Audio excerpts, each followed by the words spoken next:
Hello and welcome to Frontrunner Motorsport. Formula 1 is on its summer break for 2023, so let's go through every driver on the grid and rate the first half of the season out of 10. Some are very obvious, some might be a bit shocking to you. But whatever you think, tell me your ratings in the comments and also subscribe as we are nearly at 1,000 followers now.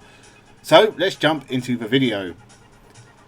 Nick de Vries 0. I mean, he got sacked after not scoring any points. I still think it was harsh, but the season literally couldn't have gone any worse, unless his trousers fell down whilst he got out of the car. He got sacked, he's jobless, he's been replaced. 0. Daniel Ricciardo 6. I mean, the fact he replaced Nick de Vries is already a huge win for the veteran Australian, but the two races he has taken part in since, he's only finished 13th and 16th, and in the Belgian Grand Prix, Yuki Tsunoda outqualified him and then beat him in the race. Not the results Ricciardo will want on his return, but that's just where AlphaTauri are right now. Yuki Tsunoda 6. This is for Japanese driver's third year in Formula 1 and it really doesn't look like he's progressed, but that might be because the team have slid off a cliff, down a waterfall and into the bowels of the earth. Tsunoda has scored for teams only points in 2023 and it has helped his case that he handily beat Nick de Vries and has so far been ahead of Daniel Ricciardo, but he can't be too happy with just 3 points. Zhou Guanyu 3. He is so much more talented than he has been able to show in Formula 1 so far. I hope he doesn't get the boot on the back of these performances in a car that is clearly slower than death by typhoid. He has scored points and been impressive at times. He has kept up with his more experienced teammate. It's just a shame Alfa Romeo can't give him more. The talent is there. Don't forget Zhou got fastest lap in Bahrain. Valterri Bottas 4. Again, like teammate Zhou, Bottas would have been hoping for more from the team. So far, it is another steady, very consistent season for the Finn, and his one saving grace is he's just ahead of Zhou. But the very fact that it is very tight between the two might actually be a point in Zhou's favour. Kevin Magnuson 1. At this point in Kevin Magnuson's career, he's got to wonder why he keeps bothering to show up. It was great at first, he replaced Mazepin and got some good results. But those results have swan dived.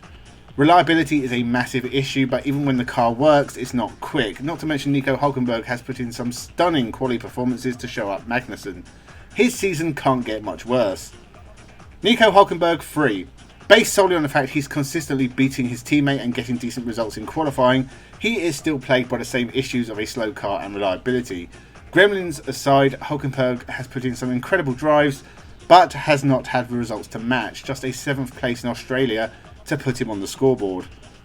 Logan Sargent 5. It's hard to place Logan Sargent. He has not scored any points, nor has he looked likely to, but for his debut season in a car that is not on the pace, it's not been terrible. He hasn't had too many crashes, he has finished the majority of races, even the ones in tough conditions. As far as a learning year goes, Logan has done alright. Alex Albon 7. One of the best drivers of 2023 so far.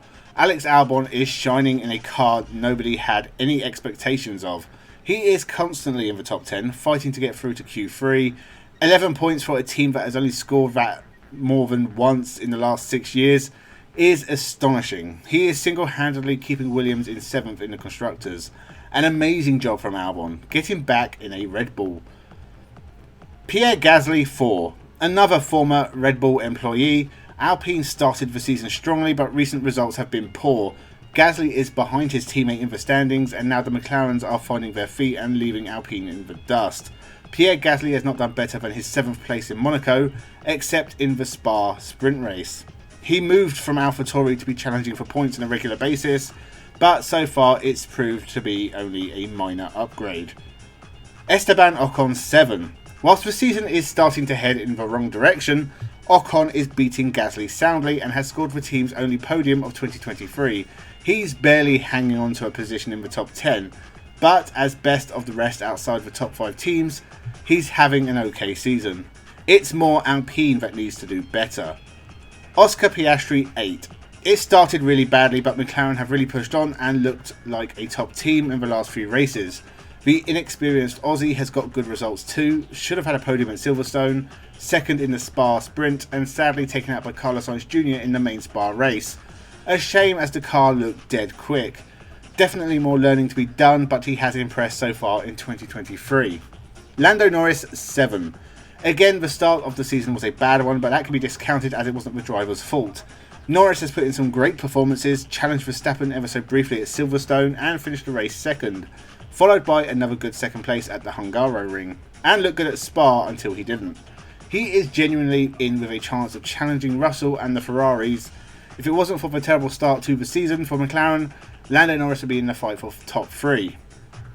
Carlos Sainz Jr. 4. It's been a rough season for the Spaniard. He has been consistent but has been let down by strategy or the car. He's behind his teammate but thankfully not by much. He hasn't touched a podium so far in 2023. Charles Leclerc 4. Pretty much the same as Sainz, but he has at least been on the podium a few times. He has had some really bad gremlins with the car and Ferrari's strategy has been suicidal at times. Leclerc is doing okay, but it needs a much better second half of the year to meet the high expectations we have of him. At least he hasn't crashed as much so far in 2023. Lance Stroll 2. We know Lance is only employed at Aston Martin because his dad runs the team. I have even tried to justify it at times. He occasionally puts in a good performance, but he has been completely destroyed by Alonso. He's had a few crashes here and there as well, but he's over 100 points behind Fernando only halfway through the year. That's poor, and Lance can count himself lucky he still has a job. Fernando Alonso 8. Forget the crash in the Spa sprint, that was merely a blip. What a season Alonso has had, the third peak of his long career.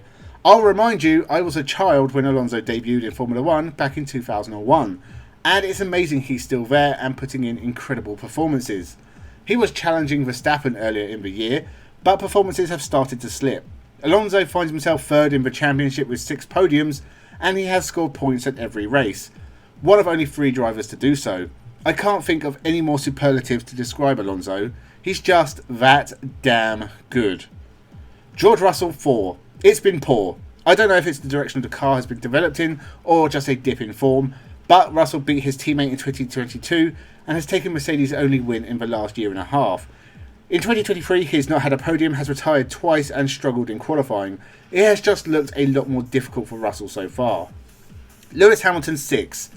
I imagine he'll be disappointed with no race wins in at least 630 days, and that's if he wins on Verstappen's home turf. Hamilton will also be very disappointed to be behind an Aston Martin in the standings. Mercedes have probably had the second best car, but Hamilton has really failed to capitalise on it in 2023. He has scored points at every race and the Mercedes reliability has been strong for him. Results have been coming, but not at a rate Hamilton will like. His only goal is to win a race in 2023. He, mathematically speaking, almost can't be champion already. Sergio Perez 2. Overshadowed by Verstappen, qualifying woes, crashes and consistently linked with getting the sack, as well as having to watch Red Bull old boy and Max's best friend Ricciardo get back on the grid. It has been awful for Perez. You'd think winning 2 races and being second in the championship would garner praise, but it just seems to get Perez closer to the exit door. Max Verstappen 9.5. It has been unbelievable. The best driver, the best car in perfect harmony. We haven't seen this kind of thing in a long while. He is always so calm and is strolling to the title in 2023, whilst his rivals trip over each other just trying to keep on the same lap as him. He's only dropped roughly 22 points in 2023, and that's what gets him a 9.5, because it's almost perfect. So they are the ratings for every driver on the 2023 grid. Let me know if you agree, or would you go higher or lower for certain drivers. Make sure you subscribe to the channel. I'll be back with more motorsport content soon. Thank you for watching and have a good one.